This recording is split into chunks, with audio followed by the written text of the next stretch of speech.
Hello, my name is Evander Cross. 9 years ago, my brother's fist broke my face because his wife spat one word: trash. They cut me out, left me to rot in cheap motels, hungry, forgotten. Yesterday, I stood inside my oceanfront mansion when they showed up at my gate, smiling like nothing ever happened. "We're moving in," they said. I smiled back and slammed the lock. That's the road I walked, from blood on the backyard grass to the iron gates by the sea. Before we dive in, what time are you listening and where from? Drop it in the comments. Let me take you back to where it all began. The smell of grilled meat and charcoal hung heavy in the late summer air. Kids zigzagged between picnic tables. Uncles cradled cold beers. An old radio on the porch floated out soft, friendly songs that made everything look better than it was. On the surface, it was a perfect family afternoon. I kept to the shade near the cooler, trying to blend into the noise. Work had dried up. I'd been scraping by, patching roofs when I could, saying little. A part of me hoped showing up meant something, meant I was still counted. Selena's voice cut through the chatter like a fillet knife.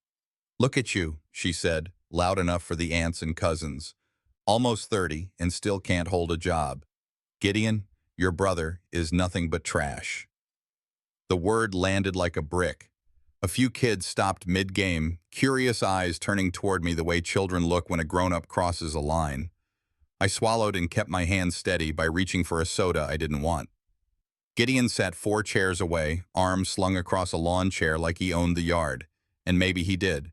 He stared into the grill as if the smoke was worth more attention than I was, but I saw the spark in his eyes, that old need to show strength, to be the one in charge. I opened my mouth to say I'd worked doubles when Dad walked out, that I'd kept this family afloat more than once, long before Selena ever set foot here. Gideon rose. The yard quieted. Conversation stalled. Even the radio sounded like it had stepped outside of time. He strolled toward me, shoulders squared, beer bottle loose in his hand. As he passed, he bumped my shoulder. The bottle tipped and splashed amber down my shirt. "Can't even hold a drink," he murmured, not quite a whisper. "I'm not here to fight," I said. "I'm here because we're family." "My yard," he said, tapping his chest like there was a deed under the cotton. "My house, my rules." He turned, then spun back, and the fist came fast. There was a sound you don't forget, bone on bone, a crack that rang inside my head. The world tilted. Gravel chewed my palms when I hit. The taste of iron filled my mouth. For a long second, no one moved. The radio kept up its sunshine melody as if it were playing in another neighborhood.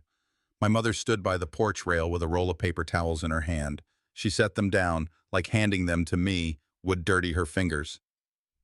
A cousin's laugh died in his throat. An aunt reached for my plate and carried it inside as if clearing clutter. My wallet skidded across the patio. A small photograph shook loose, a faded snapshot of 2 boys at the creek, our knees muddy, Gideon's arm hooked around my neck. A little cousin bent to pick it up. "Leave it," my mother said without looking at me. The child straightened, as if the picture could burn. Selena watched me from behind Gideon, her smile tidy and careful.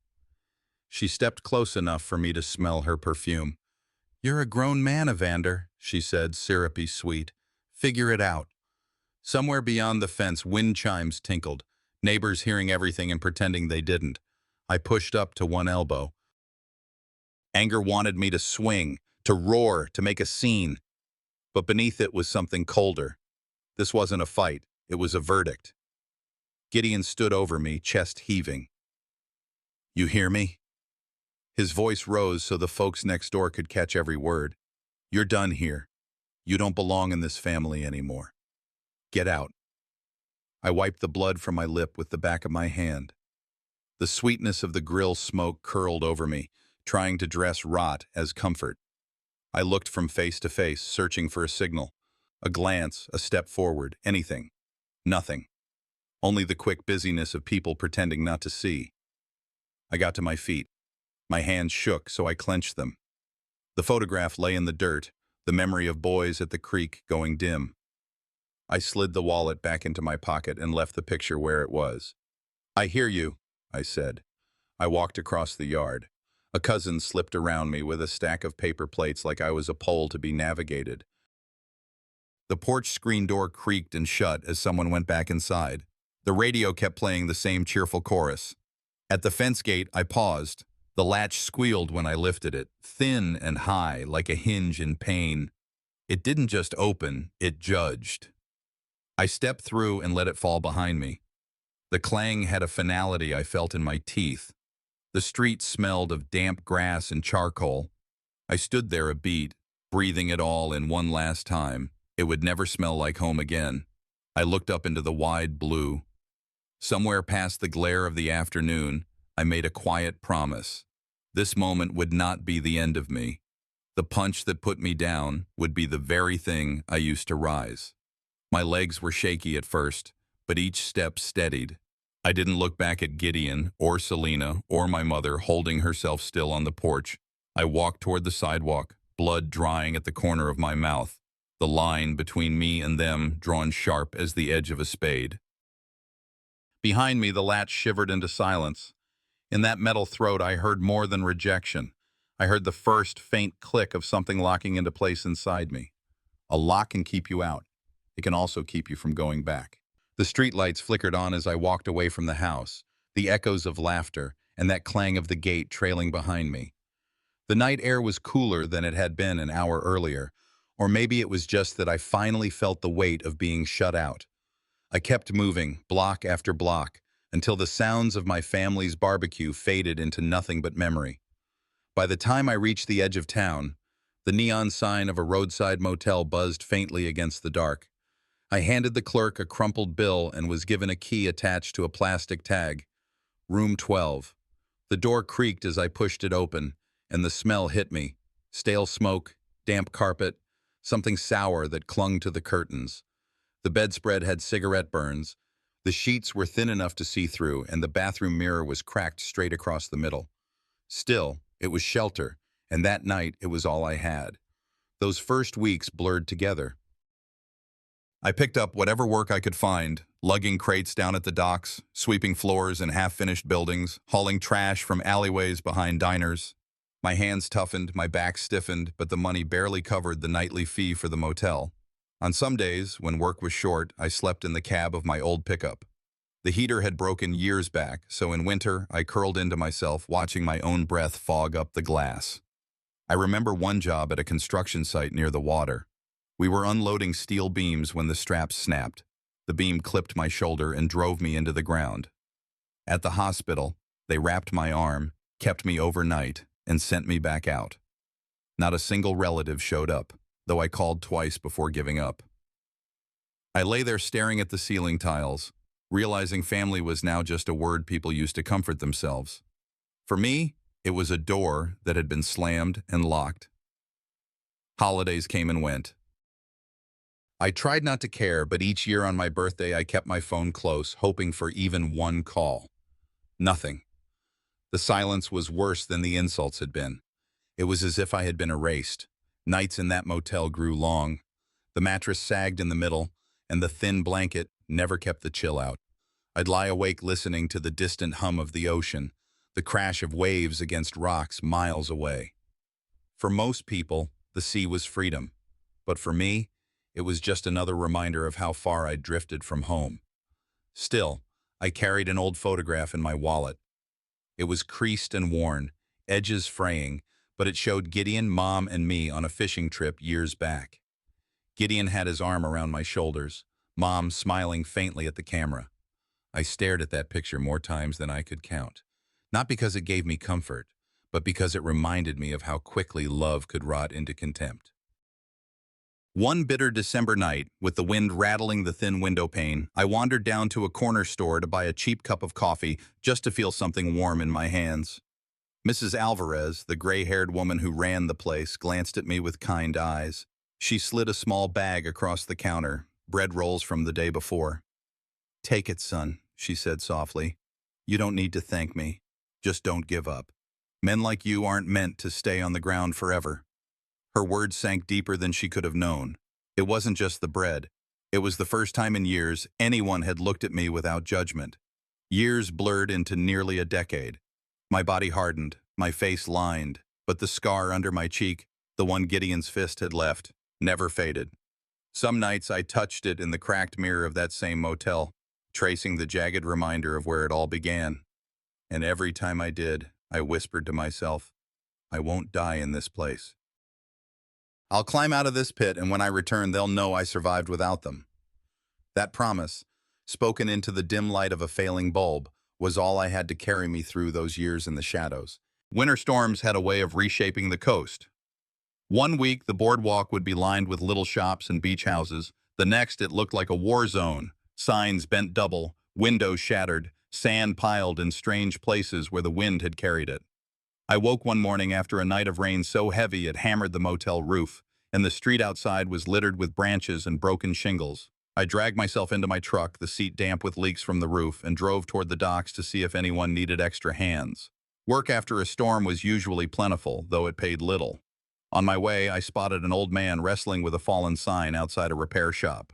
The wood had split at the base, the letters half hanging, and he looked ready to collapse under its weight. Something in me stirred, and I pulled over. Here, let me help, I said, stepping out before he could object. Together, we lifted the sign and leaned it against the wall. He studied me with narrowed eyes, his breath misting in the cold air. You handy or just strong? He asked. Bit of both, I replied. My voice came out rough from disuse. He didn't answer right away, just waved for me to follow him inside. The shop smelled of sawdust, oil, and damp plaster. Wires dangled where the storm had torn through the ceiling. Name's Rourke, he said finally. You think you can fix that? He pointed toward the dark corner where the lights had gone out. I hesitated. It had been years since I'd worked on wiring, but the memory was still there in my hands, the muscle knowledge that never really left. I can try, I said carefully. The old man crossed his arms. Try's not good enough. If you mess it up, it'll burn the place down. You sure? My palms grew damp. No one had trusted me with anything in so long that the weight of it felt almost unbearable. I knelt by the panel, tools clumsy in my calloused fingers. The silence pressed in on me, broken only by the hum of traffic outside. I whispered to myself, don't blow it. Not this time. Minutes stretched. I tightened the last screw, stood back, and flipped the breaker. For a breathless moment, nothing happened. Then, light filled the shop, warm and steady, pushing back the gloom. Mr. Rourke let out a low whistle. Well, I'll be damned. You've got more in you than I thought. He reached into his pocket and pulled out a couple of bills, folding them into my hand. 200. Earned fare. I stared down at the money, my throat tightening. It wasn't much in the grand scheme of things, but it was the first honest pay I'd been given in years, pay that wasn't handed out like scraps. My hands trembled as I held onto it. From the doorway, Mrs. Alvarez appeared, carrying a bag of supplies. She smiled knowingly, as if she'd seen this moment long before I had. Didn't I tell you, son? Men like you don't stay down. Her words wrapped around me like a blanket. For the first time since that night in Gideon's backyard, I felt something break open inside. A thin shaft of hope piercing through years of darkness. That evening, back in my motel room, I bought a cheap notebook from the corner store. The cover was bent, the pages yellowed at the edges, but it was mine. I sat on the sagging mattress, turned to the first page, and wrote slowly. Day 1. I am not trash. I have worth. I closed the book, set it on the nightstand beside the flickering lamp, and leaned back against the wall. The storm outside had passed, leaving the air sharp and clean. The sound of the waves carried through the night, not as a reminder of loneliness this time, but of possibility. It was only a glimmer, small and fragile, but it was enough to steady me. For the first time in years, I believed there might be a road forward. Morning light crept through the thin curtains of the motel window. I sat up, rubbed the sleep from my eyes, and glanced at the notebook on the nightstand. The words from the night before, I am not trash, I have worth, were still there, steady as a heartbeat. Something inside me told me those words couldn't stay locked on a page. They needed to become action. By 5 a.m., I was already on my feet. The air outside carried the smell of salt and damp wood. The kind of scent left after storms had their way with the coast. I stopped by a second-hand shop, trading the last of my spare cash for a dented toolbox and a few worn tools. They weren't much, but they were mine. From that day forward, I promised myself I would take whatever repair job came my way. The first call came from Mrs. Alvarez. She leaned across her counter one afternoon, eyes soft but firm. "There's a widow on Harbor Street. Roof's leaking. No money to hire anyone decent. Go see her." I knocked on the door later that day. An older woman answered, worry etched deep in her face. The ceiling inside dripped into buckets, the shingles above ripped clean off by wind. I climbed up with my hammer and patch kit, my arms shaking from the height, but I pushed through. By dusk, the roof no longer leaked. When I climbed down, she pressed a plate of hot stew into my hands. "It's all I can give," she said. I ate every spoonful, not because I was starving, though I was, but because it tasted of dignity, something I hadn't felt in years. Word spread. A week later, a young immigrant family called me to look at their stairway. It creaked dangerously, threatening to give way. I replaced the boards, my hands raw by the end of it. When I finished, they poured me coffee so strong it stung my tongue and shared stories about leaving everything behind to start over here. Their gratitude warmed me more than the drink. Then came the call from a retired Marine. His fence had been torn apart in the storm. As I hammered the last plank into place, he stood beside me silently, then extended his hand. His grip was firm, steady, filled with something I hadn't felt since my own father's touch. "Kid, you remind me of myself when I had nothing but 2 hands and grit." That handshake carried me for weeks. Not every job ended with kindness. One afternoon, I fixed a porch railing for a wealthy man inland. When the work was done, he wrinkled his nose. "This is patchwork, not craftsmanship. I'll give you half." I felt the anger clawing at me, but I swallowed it. Instead, that night I opened my notebook and wrote, "Not everyone will respect me, but I will never bow again." Writing it down steadied me more than shouting ever could. Slowly, the houses I touched stood a little taller. Fences lined up straight, roofs stopped leaking, steps no longer wobbled. With every nail I drove and every beam I lifted, I felt the same happening inside me. Piece by piece, I was rebuilding a man who had been written off as worthless. The shift didn't go unnoticed. One morning, Mrs. Alvarez slid a folded newspaper across the counter when I stopped for coffee. "Page 3, she said with a wink. The headline read, "Young Builder Helps Rebuild Harbor Street." Beneath it, a photo of me, sweat-stained shirt and all, standing on a ladder. For the first time in 9 years, someone called me a builder instead of trash. That evening, I stood on the roof of a freshly mended house. The sea stretched wide before me, waves rolling steady under the fading sun. The wind pressed cool against my face, and I whispered into it, "I will rebuild it all, one brick at a time." The words carried out over the water like a promise, not just to myself, but to the life I was determined to claim. Days turned into years, and the steady rhythm of rebuilding became my life. I woke early, worked until my muscles screamed, then slept with the sound of the tide rolling in. People started calling me whenever something broke, whenever a storm tore at their homes. For the first time in my adult life, I was more than a shadow. I had a purpose. But purpose doesn't shield you from nature. 4 years had passed since Gideon's fist marked my face, and I had learned to live without a family name. That summer, the forecast warned of a storm unlike any in decades. Folks along Harbor Street taped their windows, sandbagged their porches, and prayed. When the storm hit, the sky turned a violent green. Winds howled like freight trains, tearing shingles loose and snapping branches like twigs. The power went out within the first hour. I could have stayed inside my small rented room, but I couldn't sit still. My hands wouldn't let me. I grabbed my toolkit and stepped into the gale. Rain slapped my face hard enough to sting, but the shouts of neighbors pulled me forward. Mr. and Mrs. Chen's little boy was crying as water surged into their yard. I rushed over, lifted him into my arms, and carried him to higher ground. His mother gripped my sleeve, whispering, "Bless you." From there, it didn't stop. I hammered plywood over windows, tied down tarps across roofs, and helped drag furniture out of flooded living rooms. Every task felt like wrestling the storm itself. The real test came when someone screamed from Alvarez's corner store. My chest tightened. She'd been my quiet anchor since the day she handed me stale bread with kindness.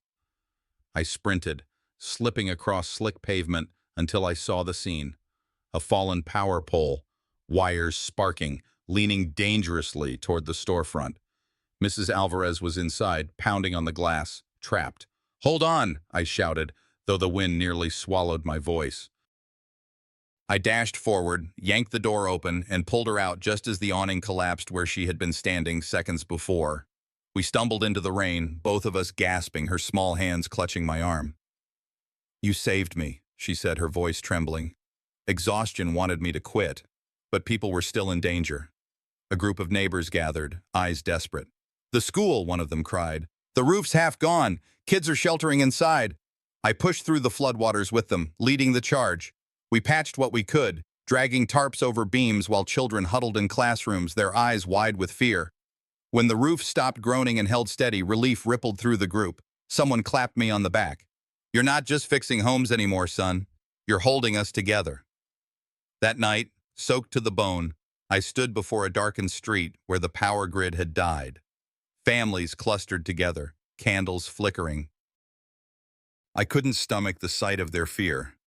I dragged out extension cords, re-rigged a small generator, and prayed the wiring would hold. My fingers trembled as I twisted the last connection. Then, light. One by one, bulbs flickered on, chasing away the storm's darkness.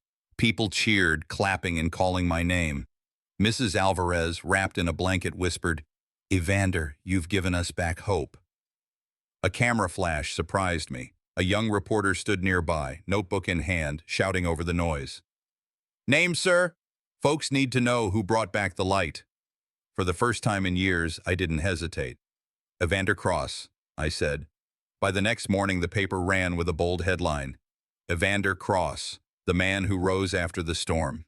I read it with disbelief, sitting on Alvarez's stoop, water still dripping from my hair. My chest felt heavy, not with shame this time, but with something I hadn't known in nearly a decade: pride. As the streetlights hummed back to life and neighbors waved, I leaned back against the brick wall, whispering to myself, "This time, no one can ever call me trash again." The week after the storm, I found myself sitting at a small desk in my rented room, surrounded by a mess of loose papers, scribbled notes, and a chipped mug of cold coffee. The newspaper with my picture still lay folded beside me. My name was out there now, not as a man discarded, but as someone who stood when the storm tried to flatten everyone else. I stared at the empty notebook I'd been carrying since that first spark of hope years ago. The question pressed on me harder than any weight I had lifted. Was it time to turn this from survival into something more? That afternoon, as I stopped by Alvarez's store, she slid an envelope across the counter. "Don't argue," she said firmly, her eyes steady. Inside was a small stack of bills. "I was saving for new shelves, but you," her voice caught, "you saved me. This belongs in your hands now. Use it to build, not just for others, but for yourself." Her faith made my throat tighten. That evening, I walked the length of Harbor Street, watching families nail shutters back on, children skipping over puddles, neighbors waving. They no longer saw me as a stray. They saw me as someone who could fix what storms destroyed. Within a month, I met Marcus Green, a young attorney Alvarez introduced me to. His office was cramped, with law books stacked on every surface. He adjusted his glasses and studied me carefully. "You've been doing this work without papers, without contracts. If you want to grow, you need to make it official." "Official?" I repeated, unsure. He leaned forward. "Register a business. Protect yourself. And more importantly, claim your name. Cross Restoration has a ring to it, doesn't it?" The word struck me. For years, Cross had felt like a weight, a reminder of Gideon's voice calling me trash. But now, maybe it could stand for something else. With Marcus's help and Alvarez's savings to cover the filing fees, I signed my name across the bottom of those legal forms. My hands shook, not from doubt, but from the enormity of the step. The early days were rough. I sketched a logo myself, a hammer and beam shaped like a cross, and painted it onto a piece of plywood to hang outside my rental. I hired 2 young men who had been laid off from the docks. Their pay was barely enough to scrape by, but they believed in the work, and that mattered. Our first real contract came from Father Thomas at St. Mary's Church. The roof had been torn apart in the storm, and the congregation had nowhere to gather. "We don't have much to offer," he admitted, "but this community needs its church." We worked from dawn until dusk, beams creaking under our weight. On the third day, the scaffolding collapsed with a groan. One of the younger workers nearly fell, but I grabbed him, pulling him back before the boards hit the ground. For a long second, silence reigned, broken only by our pounding hearts. Then Father Thomas stepped forward, placed both hands on my shoulders, and said, "Son, you didn't just save him. You're saving all of us. You're restoring more than wood and nails. You're restoring faith." Word traveled fast. By the end of that week, 3 more families called, asking if Cross Restoration could take on their repairs. The night we finished the church roof, I stood outside the building as the bell rang for the first time in months. The sound carried across the harbor, clear and strong. The congregation clapped, and I felt my chest rise with something I hadn't dared to feel before: belonging. Back at my rented office, I hammered the makeshift sign into the ground. Cross Restoration. The letters weren't perfect, the paint streaked, but it was mine. I stood there for a long time, the sea air cool against my face, and whispered, "The first step, but not the last." Weeks turned into months, and the calls didn't stop. Cross Restoration grew one job at a time: fences, porches, storm-battered roofs. What had started as survival was slowly shaping into something larger. I hired 2 more hands, bought second-hand tools from a retired carpenter, and kept my books in order with Marcus Green's steady guidance. One autumn morning, Marcus walked into my small office carrying a folder thick with papers. "There's a regional rebuilding conference next month," he said. "Every contractor worth their salt will be there. And if you're serious about moving beyond patchwork jobs, this is where you need to stand." I hesitated. The thought of walking into a hall full of polished men in tailored suits made my palms sweat. But I remembered the words I had written on the first page of that notebook years ago. "I am not trash. I have worth." Maybe this was the time to prove it. The day of the conference came with a steady drizzle. I wore the only suit I owned, pressed as best I could, though the elbows had thinned from age. As I stepped into the hall, the smell of cologne and fresh coffee filled the air. Conversations hummed around me. I caught the murmur of a voice behind me. "Ain't that the guy who used to sleep at the Harbor Inn?" Laughter followed. My jaw tightened, but I kept moving. At the registration table, Marcus clapped me on the shoulder. "Let them talk," he said. "Your work will speak louder." Inside, company banners lined the walls, slick logos, glossy brochures. Cross Restoration had none of that. Just me, my folder of sketches, and the truth of what I'd built with calloused hands. When it was my turn to present, a representative from a big outfit smirked and leaned back in his chair. "Let's see what the motel man's got," he whispered, not bothering to lower his voice. I stood at the podium, cleared my throat, and unfolded my plan. It wasn't flashy. No computer slides, no million-dollar projections, just a simple, hand-drawn map of a storm-torn neighborhood and a budget that respected the people living there. "I don't just rebuild walls," I said steadily. "I rebuild lives. Families who've lost their homes need more than new lumber. They need trust that someone will show up, work fair, and not leave until the last shingle is nailed down." The room shifted. The smirks faded. Even the bank manager who had once turned me away leaned forward, tapping his pen against his notebook. When the results were announced, my knees nearly buckled. Cross Restoration was awarded the regional contract, a $1.5 million project to restore an entire coastal district. The largest job of my life. The chairman of the board stepped down from the stage, reached for my hand, and gripped it firm. "Mr. Cross," he said, his voice carrying over the murmurs, "the city needs men like you." Flashes from cameras burst around me. The headline the next morning read, "From Castaway to City Builder, Evander Cross wins major contract. That evening, I walked to the beach. The waves pounded the shore, relentless, unending. I thought back to the fist Gideon drove into my cheek all those years ago. That scar was still there, but it no longer burned with shame.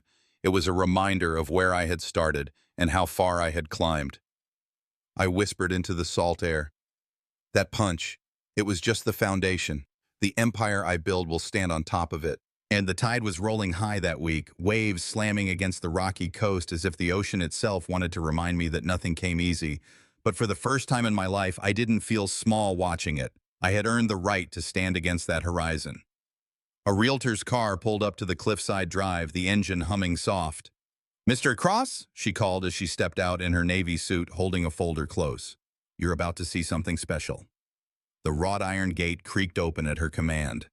As I stepped through, the sound of it swinging shut behind me struck deeper than I expected.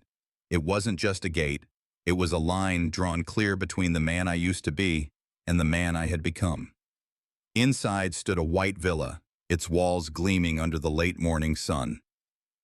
The driveway curved to a garage big enough to swallow my old rusted truck whole. Windows stretched tall across the front, reflecting nothing but sky and ocean. I walked slowly up the stone path. My boots, still scuffed from construction sites, clicked against marble when I crossed the threshold. The air inside smelled faintly of salt and cedar polish. Sunlight poured through glass doors that opened to a balcony overlooking the endless blue. I trailed my hand along the cool wall. For a second, I closed my eyes and thought of that damp motel room, the mildew that clung to my clothes, the thin blanket that barely warmed me. Then I opened them again, staring at floors of polished stone, ceilings vaulted high. My throat tightened. I made it here. The realtor watched me carefully. "Most buyers finance something like this," she said softly. "But your offer, all cash, I don't see that often." I gave a small nod. "I've worked too long to owe anyone for the roof over my head." We walked room to room. The library with its oak shelves stood empty but waiting. The kitchen stretched wide, counters of granite instead of the chipped laminate I had once known. Upstairs, the master suite opened onto a terrace. The sea wind pushed gently against my chest, like an old friend greeting me home. For a long while, I stood before a full-length mirror in the hallway. A stranger stared back at me, a man in a tailored jacket, posture straight, eyes steady.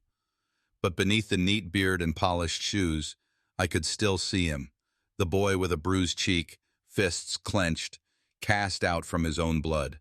I raised my hand, touched the faint scar still etched along my jaw. Only now, it wasn't shame, it was proof. As we walked back toward the grand entry, the realtor glanced down at her papers. "Funny thing," she said. "This property.